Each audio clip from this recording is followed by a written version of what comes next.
Okay, so we just pull up at my friend's new construction. We're just going to have a look at, well, how it looks.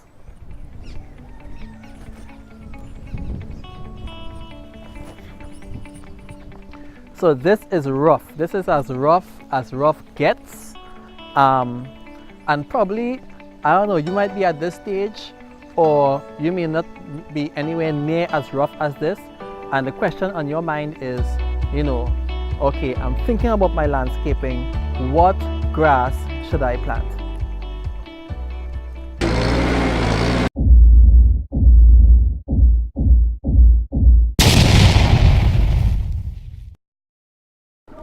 All right, so the number one question I get asked practically on a daily basis is, which grass should I plant? And that is a very good question, and so I think it warrants a very good answer. Now, first things first, unfortunately this is true, but people many times come to me and they may come and they may say, look, I got these seeds and I'm trying to grow them and they're not growing, or should I plant these seeds? I brought them in from New York. And the fact is, the first thing we have to address regarding what grass is,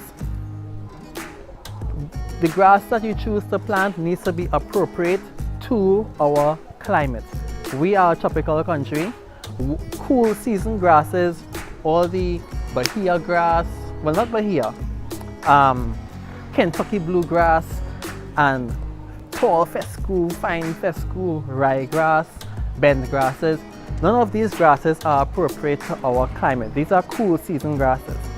And many times people come with even mixes because the United States and these countries are temperate countries and they have to cater for different seasons.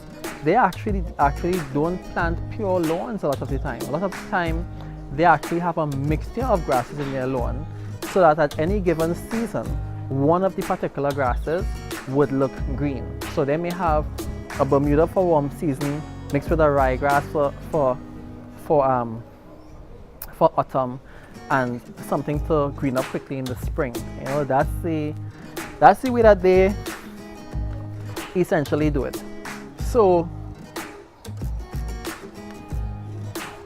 these grasses are not appropriate, right? And what we're left with, what are actually appropriate for us here, are warm season grasses like Bermuda grass, Zoysia grass, which we call turf, and the Savannah grass, which we call lawn grass, right? These are the best grasses, and then there are other warm season grasses that you might come across if you're doing your own research. So you might come across St. Augustine grass, or you might come across Seashore Paspalum, or some of these other grasses. And just to keep this video short and simple, we just need to ignore those, right? Just trust me on this one. Our best choices are Savannah grass and Zoysia grass, right? These are extremely good grasses. They look very good. They're well adapted to our climate and to our conditions, our soils and everything. And in my opinion, these are two of the best grasses in the world, hands down.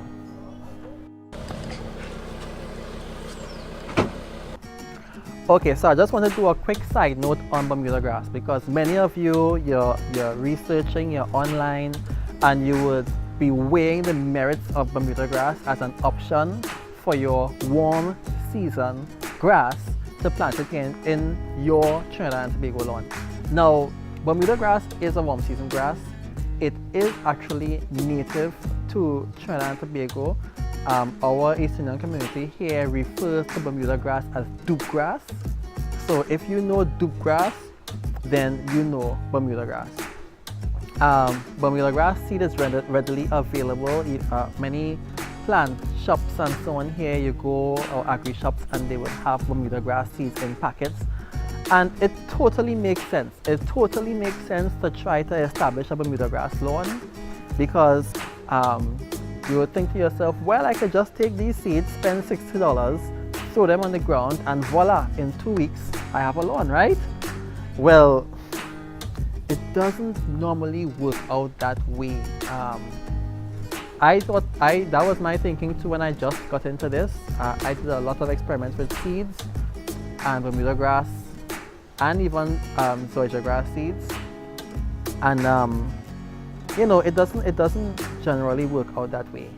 I've done a fair amount of Bermuda grass lawns, and I've actually ended up replanting almost all of those lawns, and that is because Bermuda grass doesn't really make the kind of quality turf that Savannah grass or Zoysia grass does. It's not as thick. It doesn't fight weeds. It doesn't hold down weeds as well as these other grasses do. It requires way too much maintenance. It grows too quickly, so it has to be cut all the time, and you have to fertilize it and so on for it to look good. And you know, it's a major headache.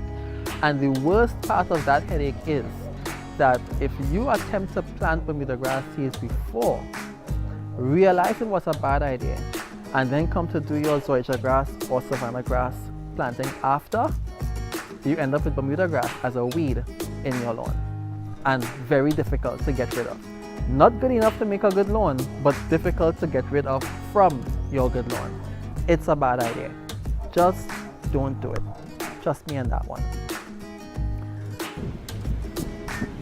So, as I said, our primary options: Savannah grass, Zoysia grass. But which is better?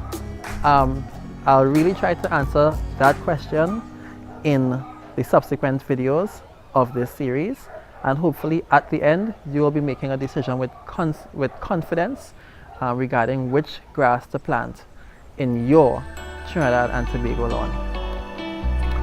If you like this series, please subscribe to my channel, Green Dynamics, on YouTube. Like and share this video. And I think it's very important that we do try to create and put out there local content, so that when we research, we actually find things that are definitely applicable. So until the next video, stay green, my friend.